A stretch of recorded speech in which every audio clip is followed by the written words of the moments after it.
feeling like your nervous system is just about to pop off. This doesn't make someone a bad parent. It simply makes them human. But when multiple people inside of a home are all carrying these dysregulated nervous systems, again, think about all those stormy waters mixing. The emotional climate can become so unstable. These small little stressors, they feel huge. Everyone's patience runs thin, reactions happen faster, and those children, those ones whose nervous systems are still developing, they're absorbing that energy and they're learning how to respond off of that energy. Hello, and welcome back to the Nature to Nurture podcast. I'm Tiffany, and this is a space where we talk about caregiving, family life, and the environments that help children and families to truly thrive.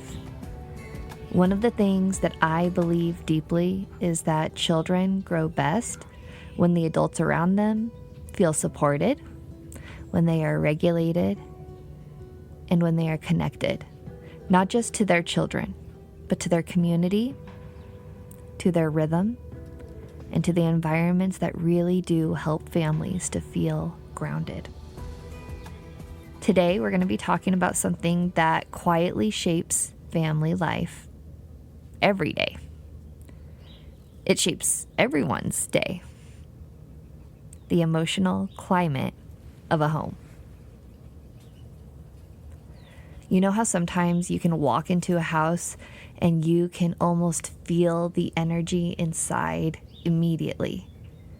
Sometimes a home feels calm and steady, and other times it feels tense, rushed, like everyone is slightly on edge, maybe even a little electric.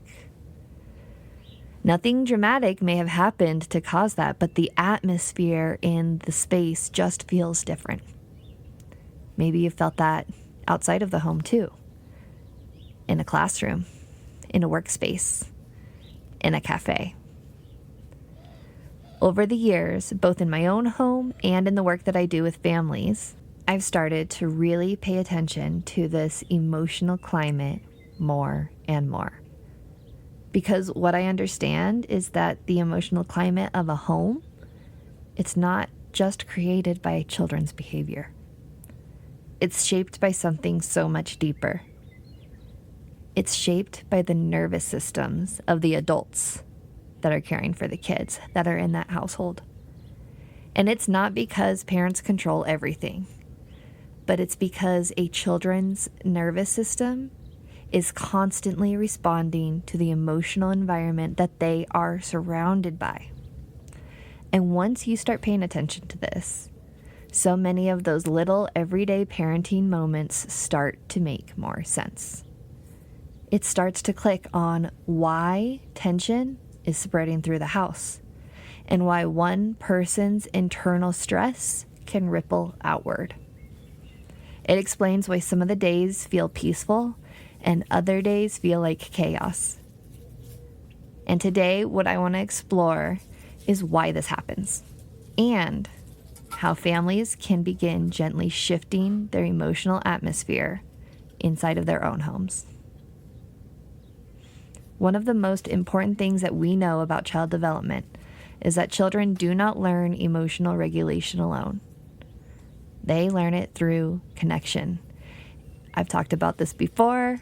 I'll link some episodes in the show notes if you want to learn more. This process is called co-regulation. When children are young, their nervous system relies on the regulation of the adults around them. I want you to think about a baby who is crying. What helps that baby to calm down? It's not logic. It's not reasoning. That's not going to work with a baby. It's a simple, regulated presence. A calm voice. A caregiver whose body is helping the child to settle. And over time, children do start to develop their own ability to regulate. That's true. But that process takes time. It takes many years. Even school-aged children, teenagers, young adults are all still deeply influenced by the emotional signals of the adults who are around them. Children are constantly reading the environment and absorbing it. The tone of voice, the body language, the facial expressions, the energy in the room, and their nervous system responds. When adults are calm, when adults are grounded, the children settle. But when adults are stressed or reactive, the children can feel that too. It's not because anyone is doing anything wrong, but it's because our nervous systems really are wired for connection and living together, working together. There's this amazing image example of what co-regulation is. And so I want you to first envision a boat in a storm. And the boat is your child, right? And the storm is the dysregulation of emotions. It's the environment that they are in.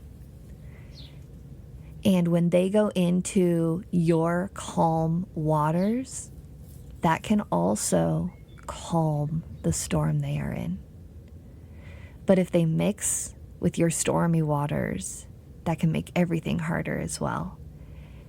And so how can we bring in our calm waters? I think that's one big piece to think about as caregivers so that they can learn how to be in calm waters as well. And it doesn't mean storms won't rise, because they rise for everybody. Life happens. It might be something that's work-related. It might be something within your family. It might be some dysregulation that's been living inside of you, right? It happens. And I want to talk to you about that right now. You see, there's this layer to the conversation that I know is extremely important to acknowledge. And that's that many adults today are carrying stress or trauma or both that has never fully been processed or healed. Sometimes the trauma is obvious, right? It can be major life events like loss of a loved one, difficult childhood experiences. Sometimes, though, it's a lot quieter. Sometimes it means growing up in environments where this emotional regulation was not modeled, so you don't know what it looks like. Maybe it means that you were living through chronic stress or carrying these generational patterns of survival, not thriving, right? And when adults carry this unresolved stress inside of their nervous system, it shows up in these subtle ways, like feeling super easily overwhelmed, reactive, feeling like your nervous system is just about to pop off. This doesn't make someone a bad parent. It simply makes them human. But when multiple people inside of a home are all carrying these dysregulated nervous systems, again, think about all those stormy waters mixing. The emotional climate can become so unstable. These small little stressors, they feel huge. Everyone's patience runs thin.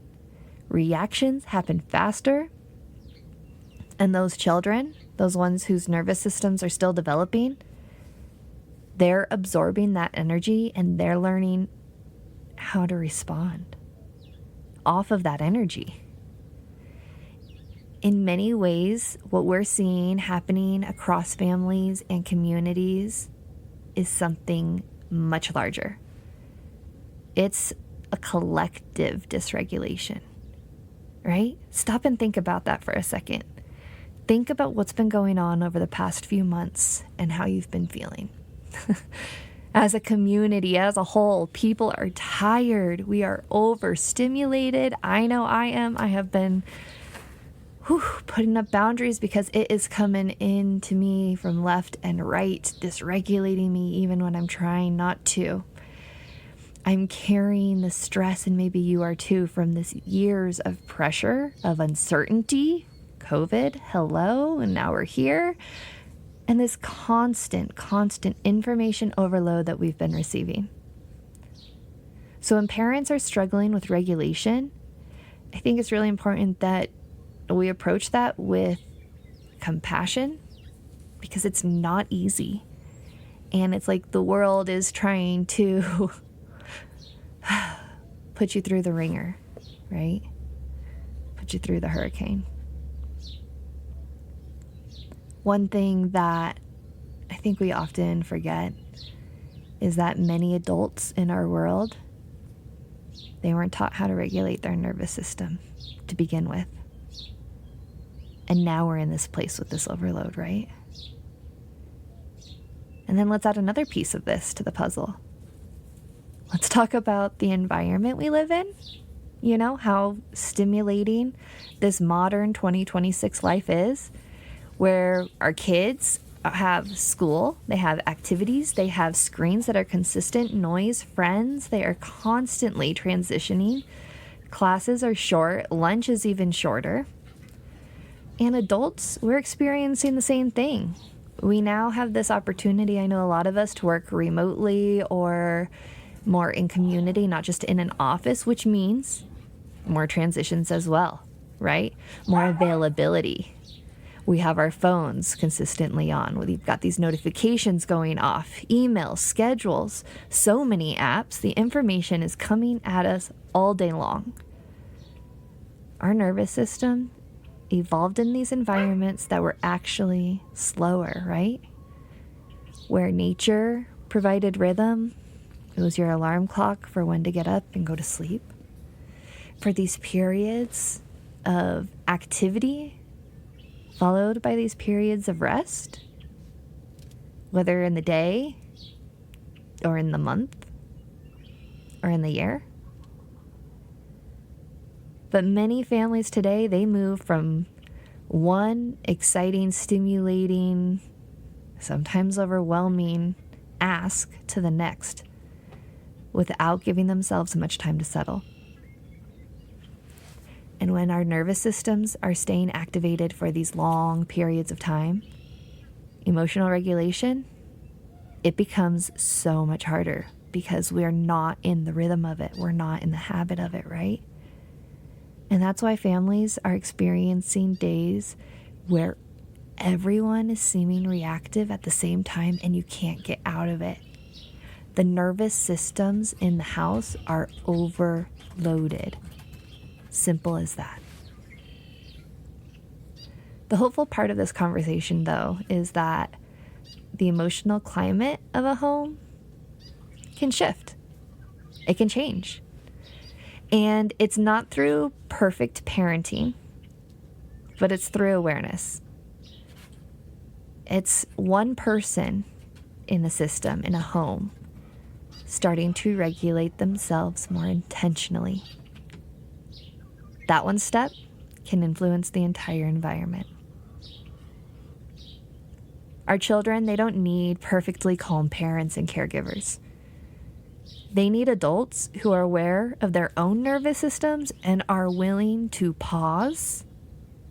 Because sometimes that pause, that taking a deep breath before responding, or stepping outside for a moment, slowing down during a time that's usually rushed, those small moments of regulation, they ripple outward. And over time, they begin shaping the entire atmosphere that these kids are growing up in. They begin changing the waters, bringing them back to calm. If you are feeling this conversation, stay here for a few more minutes. I'm going to share with you a few simple practices that you can experiment with today. The first one is to regulate yourself. When you're feeling tension rise with your child, that's your cue to pause and take a slow breath. Relax your shoulders and slow your voice. Children often settle faster when adults regulate themselves first. Two quick types of breathing are to breathe in for 5 seconds, hold for 1, and let it all out. Or you can do the square breathing where you breathe in for 4, hold for 4, breathe out for 4, hold for 4, and repeat. Okay, the next tip that I want to talk about is slow transitions. Many times family conflicts happen during transition times, right? When you're leaving the house, when you're starting homework, or when you're getting ready for bed. I encourage you to add 5 minutes of extra room in that transition and see how it can change the energy of those moments dramatically. I started giving myself extra time in our morning transition, and we are no longer arguing to get out the door. Mainly it was my fault because I was always late, but I encourage you to schedule more time, give more space for those transitions, for those routines that start and close your day or that go from one space to another. The next tip is to create gentle rhythms. A child's nervous system relaxes when life is feeling predictable. That means our bedtimes, our meals, our quiet times, these rhythms that are signaling safety. I want you to think about one routine that you already do or that you'd like to instill. It could be a simple time when you're saying goodnight or when you sit down to eat. What is one thing that you can do on repeat each day? Similar wording, similar location, similar feeling that you can be consciously present in. That will help your child and you to feel a little bit more predictable. And the last one of my favorites, is to spend time outside. I love nature, and I hope you know by now that nature is one of the most powerful nervous system regulators available. Time outside lowers our stress hormones. It improves our mood, and it supports emotional regulation. Small, little moments can help. Maybe it's a weekly walk. Maybe it's taking some time to work in the garden or to watch the sunset. But nature reminds our bodies of the rhythm that we were designed for, of the rhythm that already lives around us. Take some time, step outside. In the past, I've told you if you can't step outside, go to the window and watch the wind or watch something natural moving. The simple rhythmic movement of nature can help calm your nervous system, and it calms kids too, right? If there's one idea that I really want you to walk away with from today, it is this one right here. The emotional climate of a home, it's not built through perfect parenting. It is built through regulated presence. It is built through adults who are slowly learning how to take care of their own nervous systems while also caring for the children around them. This work is not about fixing everything overnight. It's about awareness, compassion, and small moments of regulation that will ripple outward. When adults begin healing and regulating themselves, they create environments where children feel safer, calmer, and more supported. And that right there is where children can truly thrive.